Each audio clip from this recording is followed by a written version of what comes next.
Good morning! Isa na naman pong puno ng biyaya at pinagpalang araw sa ating lahat, mga minamahal kong kapatid sa Panginoon. Salamat po sa inyong patuloy na pagtangkilik at pagsubaybay sa ating pong Grace Academy Online. Nais ko rin pong welcome ngayon pong umagang ito ang lahat po ng ating mga registered students ng ating pong Grace Academy Online. Salamat po sa inyong patuloy na pagla-like, panonood, at pag-share ng ating pong mga videos.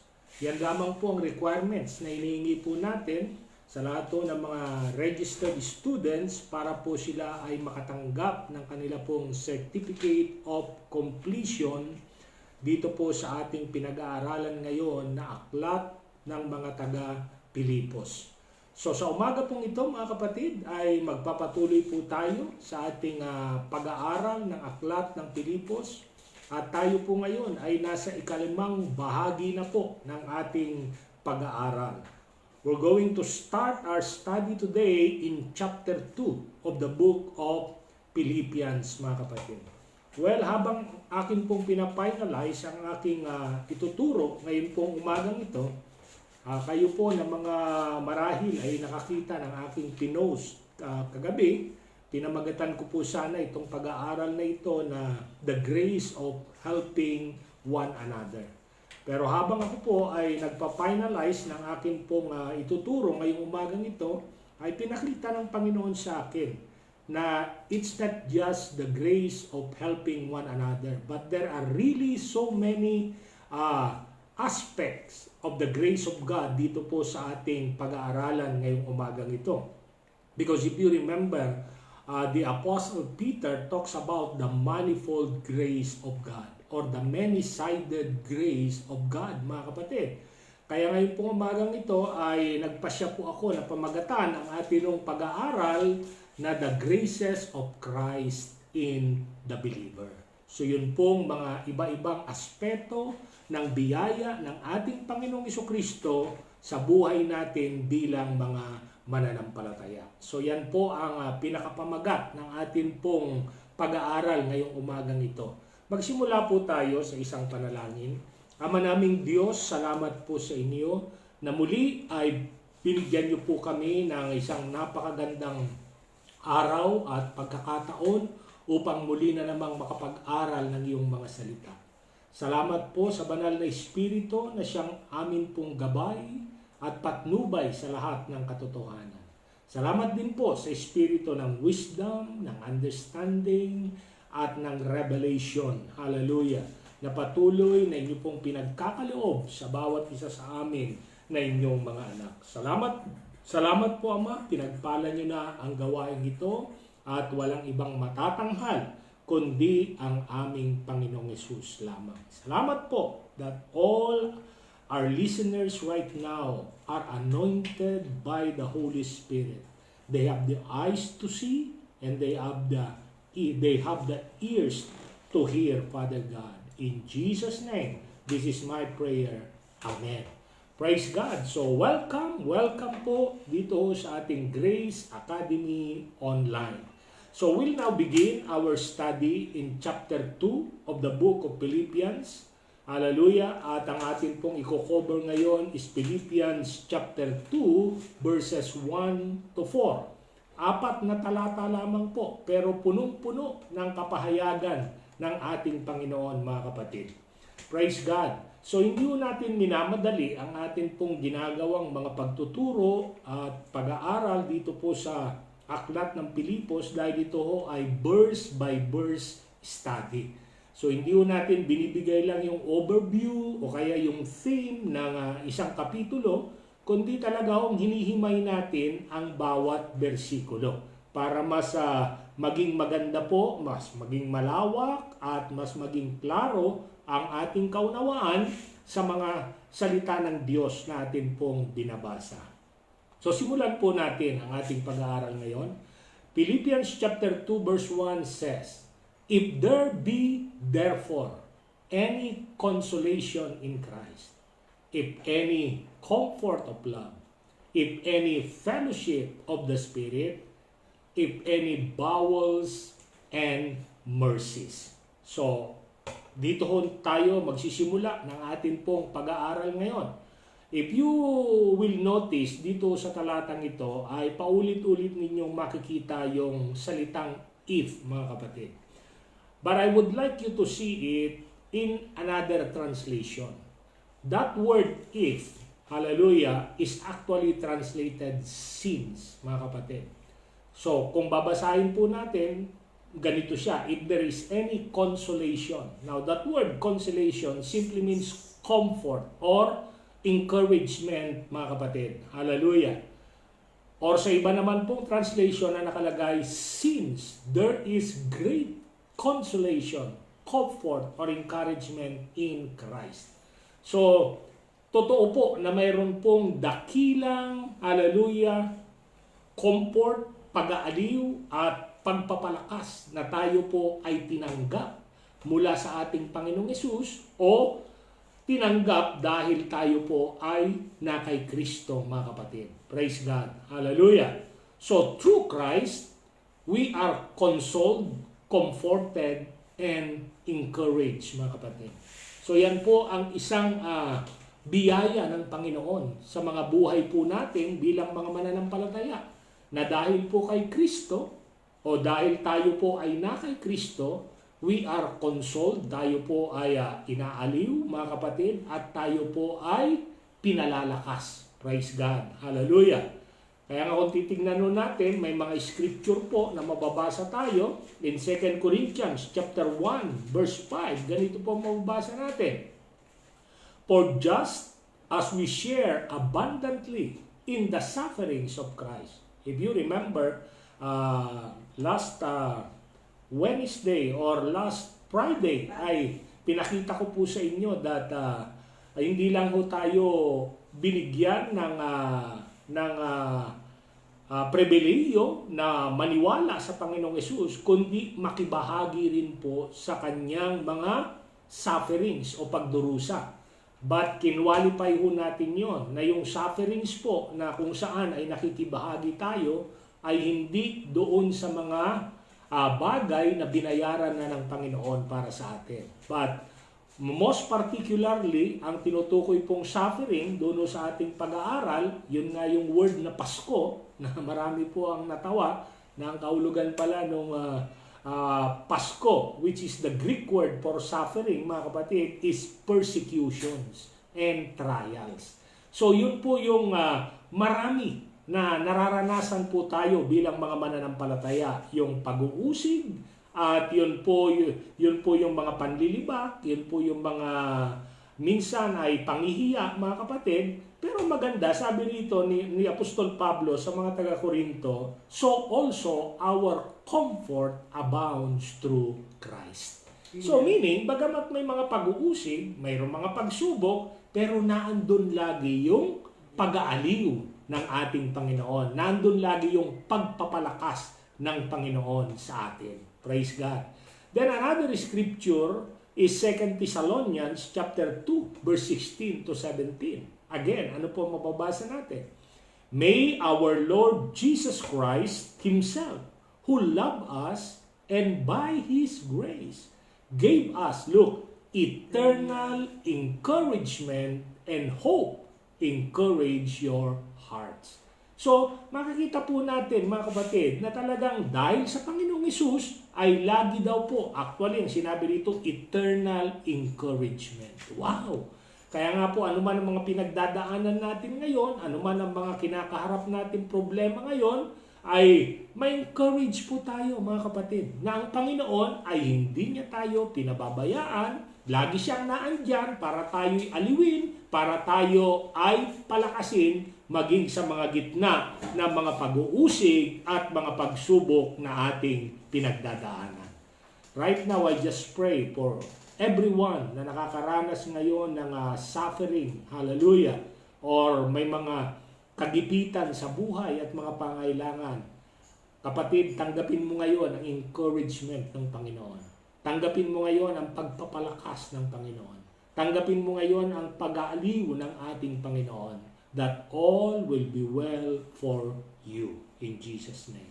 Praise God. Hallelujah. So, makikita rin po natin, sabi nga po ng isang lingkod ng Panginoon, si Charles Spurgeon, sabi niya, the Holy Spirit consoles, but Christ is the consolation. Sa Tagalog, ang Holy Spirit, siya yung nangaaliw. Pero si Kristo, siya yung ating kaaliwan, mga kapatid. Or he said it another way, the Holy Spirit is the physician, is the doctor, but Christ is the medicine. Wow! Hallelujah! So meaning, si Kristo yung medisina, si Kristo yung gamot, si Kristo yung ating pong kaaliwan sa gitna ng mga pagdurusa at ng mga pagsubok, mga kapatid. Purihin ang Panginoon sa katotohanan na yan.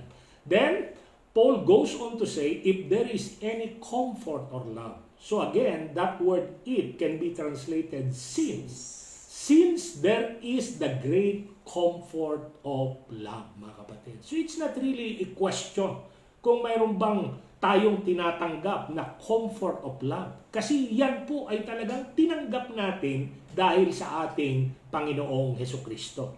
Actually, the word comfort in this passage is the ancient Greek word paraklesis. Na ano po ang kahulugan niyan? Paraklesis. It has the idea of strengthening, of helping, and of making strong. So anong sinasabi rito ang salita ng Panginoon? The comfort of God's love in our life make us strong and brave, mga kapatid. So yan po yung pag-aaliw na ginagawa ng pag-ibig ng Diyos sa atin. Na dahil naniniwala tayo at alam natin na tayo ay mahal ng Panginoon, ito yung ating kalakasan. Ito yung ating katapangan, mga kapatid.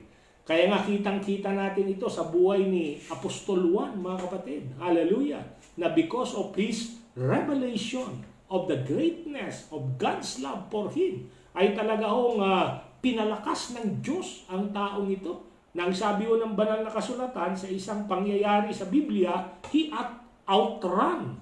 Hallelujah! Si Apostol Pedro, mga kapatid. Hallelujah! Bagamat siya'y nahuli, ay naungusan niya pa sa pagtakbo at mas madali siyang nakarating doon sa kanilang pupuntahan dahil po ang taong ito ay punong-puno siya ng kapahayagan na siya ay mahal na mahal ng ating Panginoon. Amen. Kasi yung pagmamahal pala ng Diyos, ginagawa niyan na ang buhay natin ay maging matatag, maging malakas, at maging matapang. Hallelujah!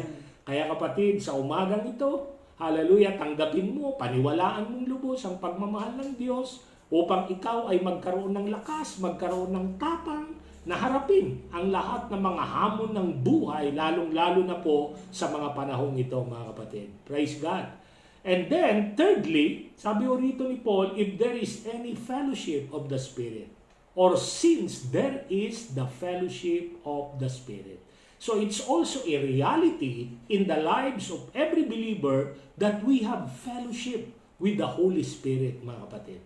At yung pong salitang fellowship dito ay galing po yan sa salitang koinonia. Take note, koinonia. It means the sharing of things in common. Amen. So meaning, if we have fellowship with the Holy Spirit, then there are things that we commonly share with the Holy Spirit. Ibig sabihin, may mga bagay-bagay na tayo po ay kaisa, kasama, hallelujah, o kabahagi ng banal na Espiritu. For example, we share in life, in power, in gifts with the Spirit, mga kapatid. Hallelujah. Remember, yung buhay na tinanggap natin ay spiritual na buhay po yan. Yung kapangyarihan na mayroon tayo ay kapangyarihan yan na mula sa Holy Spirit, mga kapatid. Yung kaloob na mayroon tayo, kaloob yan na mula sa Holy Spirit. So these are just some of the things that we commonly share with the Holy Spirit, mga kapatid. Why? Because we are in fellowship with the Holy Ghost. Amen. We are in communion with the Holy Spirit. Praise God. Tingnan niyo po ang talatang ito. Sabi po sa 1 Corinthians chapter 6 verse 17, he who unites himself with the Lord is one spirit with Him. Take note. So siya na nakipag-isa sa ating Panginoon ay, ano po sabi rito? Isa sa kanyang Espiritu, mga kapatid. Paano ito nangyari? How did it happen, mga kapatid? How did we become one, hallelujah, with the Spirit? Now, kung titingnan po natin, Romans chapter 6, verse 5. Sabi po diyan, we are united with Christ in the likeness of His death. Amen. Certainly, and also in the likeness of His resurrection. So meaning, paano naganap yung pakikiisa natin or pagiging isa natin sa Espiritu ng Diyos, mga kapatid? Hallelujah! Noon pong tayo'y manampalataya na yung kamatayan ni Kristo ay ating kamatayan at yung pagkabuhay ni Kristo ay atin din pagkabuhay sa isang bagong buhay, hallelujah, o sa buhay mismo ng Diyos. Amen. Wow, purihin ang Panginoon, mga kapatid. Hallelujah. Sabi nga rin po ng isang kinikilala rin pong theologian by the name of John Trapp. Ito po ang kanyang sinabi. The Lord usually and graciously water our fellowship with Him with the juice or hamog of many sweet and glorious refreshings through the Holy Spirit so that we have heaven here on earth. Amen. Wow! Take note, because dahil daw po sa ating fellowship sa banal na Espiritu, ay lagi tayong nakakaranas ng hamog, hallelujah, ng langit. Alam niyo po, pag pinag-aralan ninyo yung dew of heaven, mga kapatid, it talks about refreshing, Yes. hallelujah, it talks about blessings, mga kapatid, it talks about promotion, it talks about life. Hallelujah. Para bang yung halaman na natutuyo na dahil sa init, pero bigla pong nahamugan. Hallelujah. Magugulat ka pag gising mo sa umaga, yung dating halaman na tila bagay nalalantana ay biglang nagkaroon muli ng sigla, nagkaroon muli ng buhay. At yan po ang isa sa magandang nangyayari sa buhay po natin bilang mga mananampalataya dahil po sa ating fellowship sa banal na Espiritu. Every day, we are refreshed. Every day, mga kapatid, nagkakaroon tayo ng sigla, nagkakaroon tayo ng ibayong buhay, ng ibayong lakas. Hallelujah! Nagkakaroon tayo ng buhay na pag-asa that all will be well for us sa kabila ng marami nating mga kinakaharap na mga problema at mga pagsubok. Pwede ba nating palakpakan ang ating Panginoon? Hallelujah! Thank you, Jesus. Praise God. And then fourthly, sabi rin po rito ni Apostol Pablo, if there is any affection and mercy, or since there is the affection and of the mercy of God. So, makikita rin po natin, hallelujah, na tayo rin po ay tumanggap ng dakilang pagmamahal at kahabagan ng Diyos, mga kapatid. And again, we receive this because of our Lord Jesus Christ. Amen. Now, take note of Psalm 86 verse 15. Sabi ho rito ng mga awit, but thou, O Lord, art a God, full of compassion and gracious, long-suffering, and plenteous. Look at that. Plenteous in mercy and truth, mga kapatid. So tayo bilang mga mananampalataya, hindi lamang ho tayo tumanggap ng encouragement, mga kapatid. Hallelujah, ng strengthening. Hindi lang tayo mayroong fellowship sa Holy Spirit, but we also receive the mercy of God. Hallelujah. Yung kahabagan ng ating Panginoon. Praise God. And do you know that God's affection and mercy was revealed on the cross through Jesus. Amen. Praise God. So meaning, ito hong apat na magagandang biyayang ito ng Diyos, hallelujah, sa buhay nating mga mananampalataya, ay tinanggap natin lahat ito dahil sa ating Panginoong Hesukristo. Amen. Wow, purihin ang Panginoon, mga kapatid. So, encouragement, comfort of love, fellowship of the Spirit, affection, or mercy, these are real gifts. Take note. Amen. For us believers to really experience through Christ. Amen. Wow! Purihin ang Panginoon, mga kapatid. Dahil sa ating Panginoong Yesus, dahil sa kanyang tinapos na gawa doon sa krus ng Kalbaryo, lagi tayong makakaranas ng encouragement, ng comfort of love, ng fellowship sa banal na Espiritu, at ng affection at ng mercy ng ating Ama sa langit. Purihin ang ating Panginoon. Then in verse 2, ito ngayon sabi ni Apostol Pablo, complete my joy by being like-minded, having the same love, and being in full accord of one mind. Praise God. So, again mga kapatid, himayin po natin ang sinasabi rito ni Apostol Pablo. First, sabi niya, fulfill my joy. Well, I believe this speaks of a personal request. Tila bagang bilang kanila pong founder or bilang kanilang apostol, mga kapatid, ay mayroong hinihingi itong si Apostol Pablo sa mga mananampalataya sa Pilipos, mga kapatid. Sabi niya, fulfill my joy. At dito po sa mga susunod na mga talata ay iisa-isahin po natin papaano malulubos yung kagalakan ni Apostol Pablo bilang lingkod ng Panginoon o bilang ginamit ng Diyos sa mga buhay po nila, mga kapatid. Praise God. So maliwanag po dito that Paul wanted the Philippians to take heed, take note, to take heed to his word because it would make his joy complete. Amen. So meaning, what will make or what will complete the joy of the Apostle Paul, mga kapatid? Hallelujah! Yun pong kanyang mga sasabihin sa mga susunod na pangungusap sa mga taga-Pilipos, mga kapatid. Praise God! Hallelujah!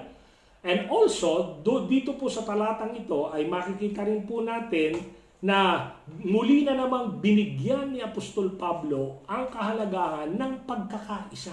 Amen. Hallelujah, ng mga mananampalataya. Especially, tandaan natin na ang setting dito is a local church. Not the entire body of Christ, but the context is a local church, mga kapatid. So dito, pinapakita ni Apostol Pablo na napakahalaga sa isang lokal na iglesia ng Panginoon ang pagkakaisa. Amen. Listen, praise God.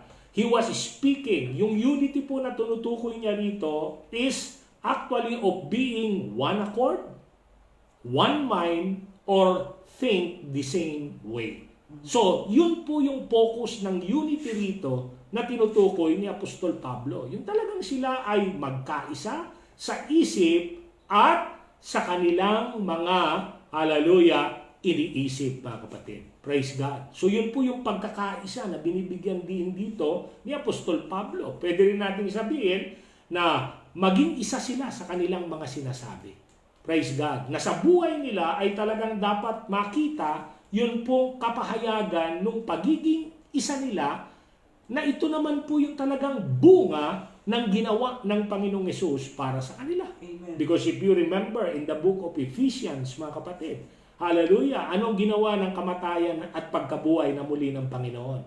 Binasag niya yung pader na nagpapahiwalay sa mga anak ng Diyos, mga kapatid, para yung mga malalayo mailapit at silang lahat ay maging isa.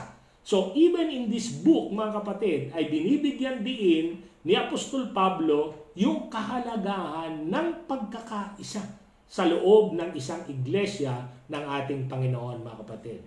So maybe you're thinking, paano ito mangyayari? Paano ito magaganap? Well, hallelujah, pinakita po rito ni Apostol Pablo that this can happen through humility, mga kapatid. Amen. Kaya nga mula doon sa verse 5, hindi ko muna tinuloy ng verse 5 eh. Mula doon sa verse 5 ay pinakita niya ang ginawa ng ating Panginoong Yesus. How Jesus, being a God, hallelujah, humbled Himself, mga kapatid. So yan ang lagi nating tatandaan. Na sa buhay natin sa Panginoong Yesus o sa buhay natin sa biyaya, the Lord will never ask us of something na hindi niya muna ginawa para sa atin. Take note of that. Wala pong hihingiin ang Panginoong Yesus sa atin na gagawin natin na hindi niya muna ginawa para sa atin. Amen. Bigyan ko kayo ng isang halimbawa lang. Sabi ni Apostol Pablo, magpatawad kayo. Hallelujah. Pero bakit tayo magpapatawad? Katulad ng pagpapatawad na ginawa ng Panginoon sa inyo. So meaning, ginawa muna ng Panginoon sa atin yung kapatawaran. Kaya hindi mahirap sa atin na magpatawad kasi tayo mismo ay mga taong pinatawad ng ating Panginoon. Amen. Can I hear a good amen? Amen. Hallelujah! Alam niyo po, kadalasan talaga ang dahilan ng mga dibisyon, ng mga hindi pagkakaunawaan, ng mga sigalot sa loob ng iglesia ay yun pong pride. Yun pong kapalaluan, mga kapatid. Yan ang laging ugat ng dibisyon sa loob ng iglesia. That's why until pride is dealt with, there will be no true unity inside the church, mga kapatid. Hallelujah! Praise God! Hindi nagaganap yung pagkakaisang ginawa na ng Panginoon para sa atin. Because if you remember again, when I taught about the book of Ephesians, mga kapatid, anong sabi ron? Endeavor to keep the unity, mga kapatid. So meaning, hindi ho tayong gumagawa ng pagkakaisa. Sabi ron, panatilihin lang natin yung pagkakaisa na ginawa na ng Panginoon para sa atin sa pamamagitan ng kanyang kamatayan at pagkabuhay na muli doon sa krus. Praise God. So how do we endeavor to keep that? By being humble, mga kapatid. Amen. Sa pamamagitan ng pagiging mapagpakumbaba. Then we go now into verse 3. Sabi po dito sa verse 3, do nothing out of selfish, take note, ambition or vain conceit. Amen. Rather, in humility, value others above yourselves. Amen. Wow, praise God. Napakagandang pangungusap, mga kapatid. So, how can we esteem? The word esteem means pagpapahalaga. So, paano natin bibigyan ng pagpapahalaga ang iba kung ang iniisip natin ay mas magaling tayo kaysa sa kanila? Because in reality, hallelujah, some people are truly better athletes, better businessmen, better speakers, better singers, and so forth. Tanggapin natin yung katotohanan na yan. Hallelujah. Talagang mayroong mga mas magagaling, mayroong mga mas mahuhusay. So, ang tanong ngayon, how can you esteem others better than yourself when you know that you are better than them? Take note. Halimbawa, alam mo naman, kitang-kita naman, talagang mas magaling kang kumanta kaysa doon sa isang kapatid. Pero how can you esteem her or him better than you? When in reality, you are better than her or him as a singer. Praise God. So magandang unawain natin ito, mga kapatid. Kasi minsan madaling basahin, pero mahirap i-apply. Pagka hindi natin naintindihan, kapag hindi natin naunawaan. So, bibigyan ko ng konting panahon ito para maging malinaw sa atin, mga kapatid. So, una, I have 3 points. Hallelujah. To give you how we can esteem others better than ourselves, mga kapatid. So, listen very carefully. First, we need to recognize that our accomplishments don't make us better than others. Tandaan natin yan. So, meaning you are an accomplished writer or singer or a businessman, ibig sabihin matagumpay ka. Hallelujah! Now, yun pong mga accomplishment natin, pagdating, hallelujah, sa buhay natin sa Panginoong Yesus, ay hindi yan ang basihan para sabihin natin mas mahusay o mas magaling tayo sa iba. Amen. Why? Because there is a difference between what we do and who we are. Amen. Take note. Mayroon pong pagkakaiba yung ano yung ginagawa mo at sino ka. Praise God. Kay Kristo, lahat tayo magagaling. Amen. Kay Kristo, lahat tayo pinagpala. Amen. Hallelujah. So that's who we are in Christ. Yes. Hallelujah. Po pwedeng magkakaiba yung antas ng ating mga ginagawa, yung success ng ating mga ginagawa, mga kapatid. But that's not the gauge. That's not the measurement to say that we are better than others, mga kapatid. Hallelujah. In Christ, we are all the same. We are all at the same level, mga kapatid. Wow, purihin ang Panginoon. Kaya nga sabi ko rin po rito, better performances does not make better people. Amen. Why? People's character can be very bad, even though their performance is good. kung ang pagbabatayan lamang po natin ay yung mga ginagawa ng tao, yung accomplishment ng tao, mga kapatid, hallelujah, ay hindi po yan ang sukatan ng pagiging mabuting tao nila. Amen. Kasi alam natin, marami ring mga tao na very accomplished sila sa kanilang mga buhay pero sa sama ng ugali. Tama. Ang sasama ng buhay, mga kapatid. Hallelujah. Kaya nga, even sa panahon ng Panginoong Yesus, ito yung rebuke niya sa mga Pariseo. You blind Pharisee, cleanse first that which is within the cup and platter, that the outside of them may be clean also. Bakit? Kung titignan mo yung panlabas na gawa nitong mga Pariseo, it seems that they are so holy, they are so good, mga kapatid, but inwardly, anong sabi ng Panginoon? Para silang mga nicho na mayroong bulok, hallelujah, na laman doon sa loob, mga kapatid. Kasi yung mga ginagawa nila panlabas, parang ang ganda-ganda tignan. Talagang mapapawaw ka. Pero ang Panginoon nakatingin doon sa mga puso nila. Nakatingin doon sa mga pag-uugali nila. Yung kanilang mga asal, panloob, mga kapatid. Praise God.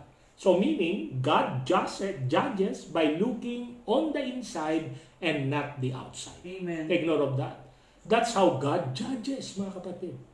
Kaya nga maging naalala nyo nung panahon ni Haring David, di ba? Nung pinarada ni Samuel yung mga kapatid ni David, anong sabi? Hallelujah. Di ba? Akala ni Samuel, eto na kasi talagang yung tindig, yung mga galing nila, yung mga husay nila, yung mga skills nila, they have it. Hallelujah. Para maging isang hari. Pero panlabas yun. Pero nung sabi ng Panginoon kay Samuel, wala diyan. Praise God. Kaya si Samuel, kailangan tanungin pa yung tatay ni David, si Jesse, kung mayroon pa ba siyang isang anak. Pero ang katwiran ni Jesse, kaya nga hindi niya na ipinakita yun dahil wala raw yung karapatan para maging hari. Pero anong sabi ng Panginoon nung dumating si David, mga kapatid? Sabi ng Panginoon, yan ang i-anoint mo. Yan ang pinili ko. Why? Anong sabi ng Lord? Because God judges or look not on the outside but in the inside, mga kapatid. So ganyan din tayo tinitignan pare-pareho ng Panginoon. It's not on what we do, what we accomplish, mga kapatid, who we are in the world, but who we are in Christ. Can I say a good amen? Amen. So as believers, we must esteem, hallelujah, our brethren on who they are in Christ and not on what they do on the outside.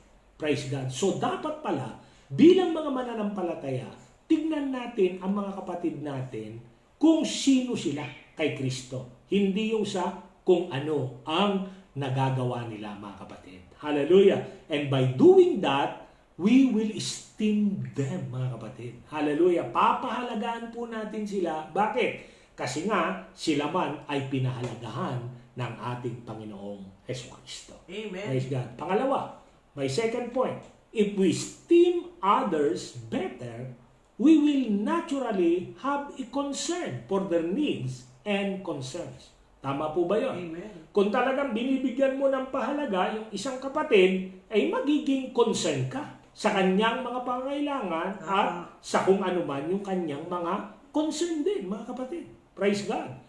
Also, if I consider you above me, and you consider me above you, then marvelous things happen. We have a community or we have a church where everyone is looked up to and no one is looked down on, mga kapatid. Amen. Praise God. Kaya nga, napakaganda ng salita ng Diyos, mga kapatid. Na pag binigyan mo ng pahalaga ang iyong kapatid, tinuring mo siyang mas mataas sa iyo.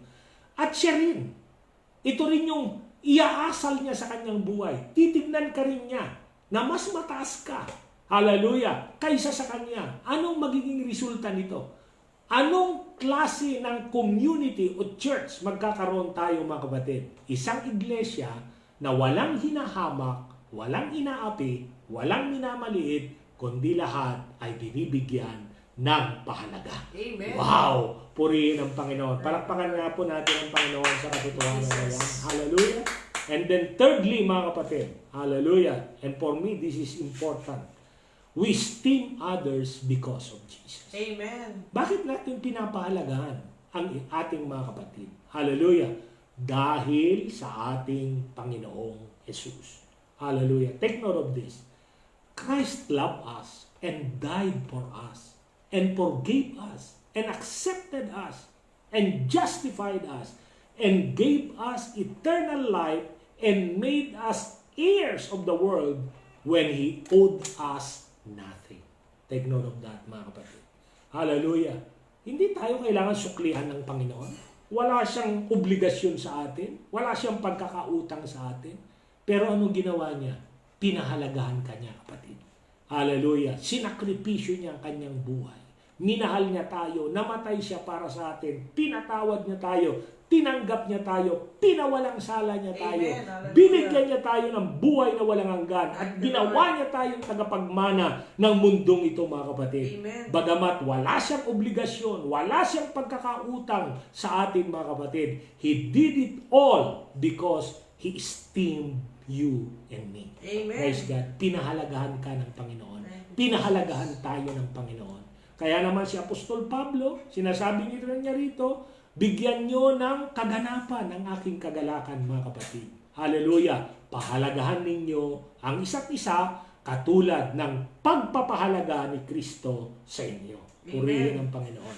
Then fourthly, mga kapatid, or Philippians chapter 2 verse 4, and we will be ending on this. Let each of you look out not only of his own interest, but also for the interest of others. Amen. Praise God. Hallelujah. So here the thought is completed. As we put away our selfish ambitions, our conceit, pagiging bilib sa sarili, our tendencies to be high-minded, kala natin tayong pinakamahusay, and self-absorbed, yung bang wala kang ibang iniisip, kundi puro sarili mo, puro pakinabang mo. When we put away all this, we will naturally have a greater concern for the interest and needs of others. Amen. Praise God. Hallelujah. Dito po nangyayari, dito po nagaganap yung tayo ay nagkakaroon ng higit na pagpapahalaga, higit na interest, hallelujah, sa pangangailangan ng iba.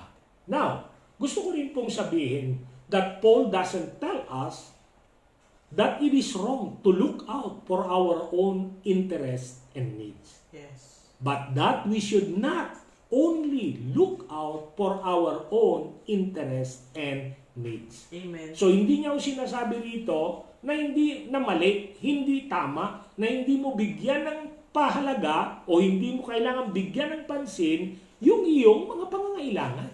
Hindi niya sinasabi ron. Ang sabi niya, wag lang. Hallelujah. Yung sarili mong pangangailangan at interes ang bigyan mo ng pansin, kundi bigyan mo rin ng pansin yung interes at pangangailangan ng iba. Amen. Yun ang sinasabi rito ni Apostol Pablo.